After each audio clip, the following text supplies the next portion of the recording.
और दोस्तों, मैं बदनलाल शर्मा बेनकाब जोन ब्रेकफास्ट टाइम न्यूज़ में आपका स्वागत करता हूं। तो दोस्तों, हम आपको एक ऐसी शख्सियत से मिलाने जा रहे हैं जिसने 35 मासूम ज़िंदगियों को बचाया, उनका पालन पोषण कर रहे हैं एक पिता की तरह। जी हाँ, उस उनकी शुरुआत एक बच्ची से हुई जो उन्हें जंगल में दिखी। उन्हें उसे देख करके वो सिहर गए। हुआ ये कि उस मासूम की शरीर पे चींटियाँ रेंग रही थी, उस बच्ची को काट रही थी, और उसी दौरान उनकी नज़र उस पर पड़ी।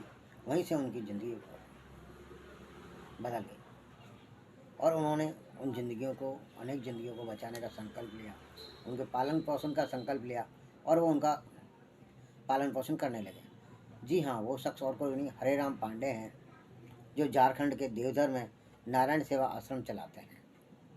जी हाँ, हरे राम पांडे को हाल में आपने महानायक अमिताभ बच्चन के शो कौन बनेगा करोड़पति में देखा होगा।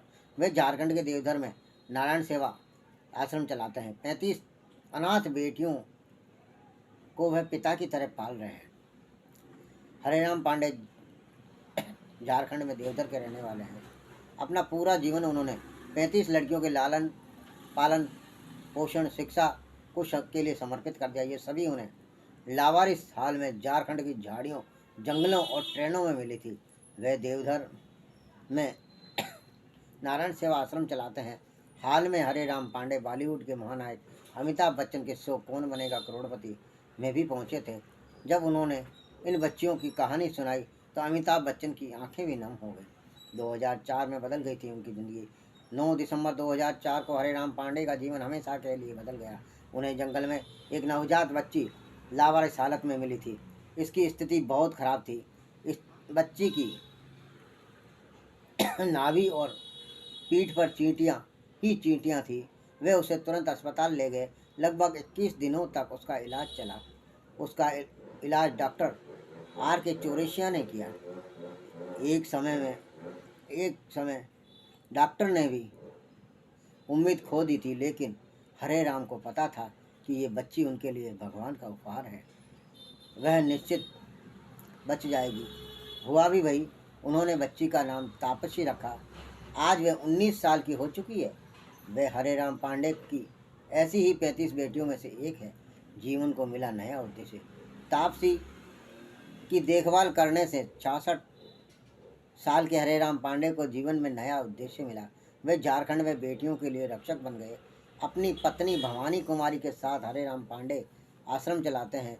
आश्रम में दोनों इन बेटियों का पालन पोषण कर रहे हैं, जिन्हें उनके माता पिता ने ट्रेनों, जंगलों, झाड़ियों में छोड़ दिया था।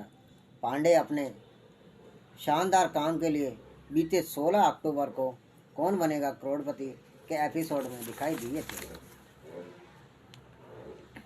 तापसी के पहले जन्मदिन पर पांडे को एक और लावारिस नवजात बच्ची के बारे में फ़ोन आया। उन्होंने उसे बचाया और अस्पताल ले गए।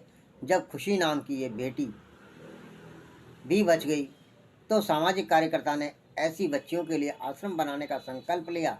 उन्होंने अपने नारायण सेवा आश्रम को एक ट्रस्ट के रूप में पंजीकृत कराया।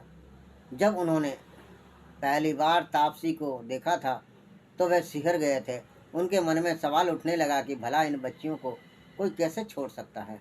फिर उन्होंने संकल्प लिया कि इन बेटियों के लिए उनसे जो बन पड़ेगा वह करेंगे। सालों से देवघर में स्थानीय प्रशासन के साथ आसपास के लोगों और रेलवे पुलिस को जब भी कोई लावारिस बच्ची मिलती थी तो वह पांडे को बुलाते थे। हरे राम पांडे को बच्चियां बाबा कह कर के बुलाती है।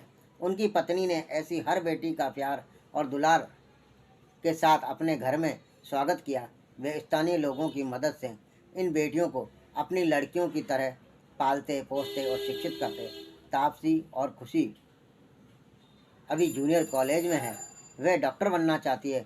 150-200 किलोमीटर के दायरे में उनके जैसा कोई ट्रस्ट नहीं है। यही कारण है उनसे हर कोई संपर्क करता है। परिवार को पालने में काफ़ी खर्च आता है। हरे राम पांडे के लिए इतने बड़े परिवार को पालना आसान नहीं है। हर महीने इस पर कम से कम 1.5 से 2 लाख रुपए का खर्च आता है। वे अपनी गायों पर भी प्रतिमाह 20,000 रुपये खर्च करते हैं। इसमें उन्हें स्थानीय लोगों से बहुत मदद मिली। उनके जीवित रहने का कारण है ये बेटियां कुछ वर्षों तक हरे राम कंपाउंडर के रूप में काम करते थे, उन्हें इसमें शामिल भ्रष्टाचार पसंद नहीं आया। कई दशक पहले उन्होंने ये नौकरी छोड़ दी। अपनी पुश्तैनी ज़मीन पर वे खेती करने लगे, लेकिन अब उम्र उन पर हावी होने लगी है, जैसा कि हर बुजुर्ग के साथ होता है। तो दोस्तों, ऐसे परोपकारी इंसान को नमन करते हैं हम, और उनसे प्रेरणा लेते हैं कि आपके पास में भी अगर ऐसा कोई भी हादसा या ऐसी कोई घटना या बच्ची या बच्चा अगर नज़र आता है, तो आप उसका पालन पोषण करें या उसे लावारिस न रखें। कम से कम उसको ऐसी जगह तक पहुंचा दें जहां पे उसका लालन पालन हो जाए या उसकी ज़िंदगी बच जाए। जय हिंद, जय भारत, नमस्कार।